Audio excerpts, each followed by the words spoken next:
behind the podium. It's been a long time, so I'm gonna try not to just stare at the podium, talk out. So, like I said, my name is Wade Gaynor, and today I'm here to share with you guys what Black culture means to me in our modern day society and the tenacity of my people.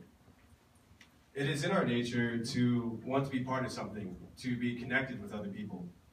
Where we grew up, what our favorite sports teams are, our religion, our political affiliation, and our race.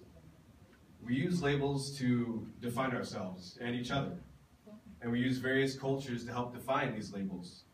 In turn, these labels help us find the answer to what we've all been seeking throughout our lives, which is identity. For myself, this is a mouthful, so bear with me.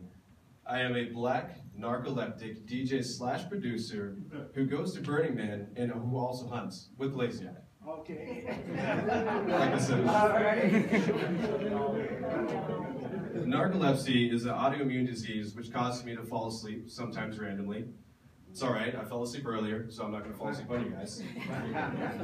Music is much less of a label and more of a passion that most of the time borderline obsession. And because of my Susanville upbringing and my American flag dad, white skin, blue eyes, red hair, I've been hunting since I was 14. Okay. And I've been an active member in the Burning Man community for about 4 years now. And as much as I love streaking, I can assure you it's not just all partying out in the desert with a bunch of dirty hippies. Now, if you've been paying attention, there's two left. My lazy eye and being Black. I can control my lazy eye. It's this one, if you look closely. It's kind of a neat trick. And we have being Black. That's a label I've never grew up as putting on myself. If anything, I always claimed too white to be Black and too Black to be white. I was never going to consider myself part of Black culture. So you can imagine preparing the speech, how hard of a time I had to ask myself, what is Black culture without the stereotypes? And so I took it back to just after the days of slavery. For the first time in America, you had an entire group of people who were free, but they were also without country, an entire race disenfranchised, without identity. Shared experiences leads to a community, and community gives birth to culture. Fast forward to the Civil Rights Movement, we have segregation, Dr. King, Malcolm X, Rosa Parks, integration. But let's not get too far ahead of ourselves because there was a bigger question I had. What is white culture? Is it Irish American? Is it British American? Is it German American? See, the only way I could really figure this out is to admit that white is not a race, but a color. And in the world that we live in today, the same can be said about Black people. How can I be African American if I was never born in Africa? So, in the world that we live in today, where does that leave us? Where our geographical location, our geographical place of origin, has more bearing than our ancestry. It makes us American. But my focus today is not who we are, but instead why we are.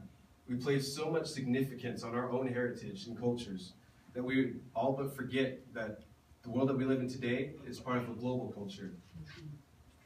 My generation has literally grown up with technology in the sense that as technology has grown and flourished, so have we. When we were kids, the idea of getting good grades in school, going to college, getting a job was still a viable option, viable plan. When we were kids, the idea that I could play video games with my friend while in different rooms was an impossible idea. But just last week I did that.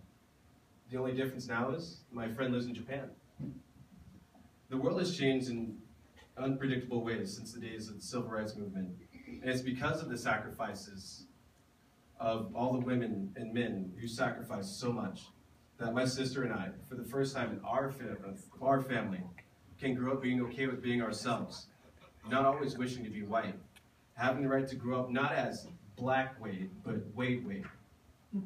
But unfortunately, culture can also go wrong.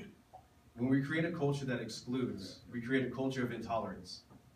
And when we judge a person's character based upon their culture, we create a culture of ignorance. We do this when we say, you hit like a girl, you dress gay. And even worse, you're too white to be black.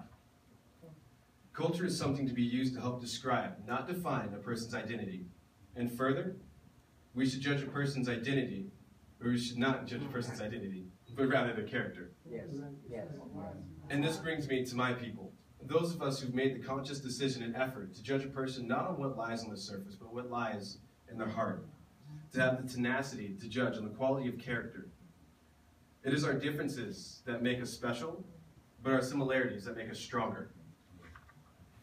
And it's these same people, this same culture that is at once all-inclusive, raceless, and genderless that showed me that a culture misunderstood is a culture that is quickly stereotyped and cast aside.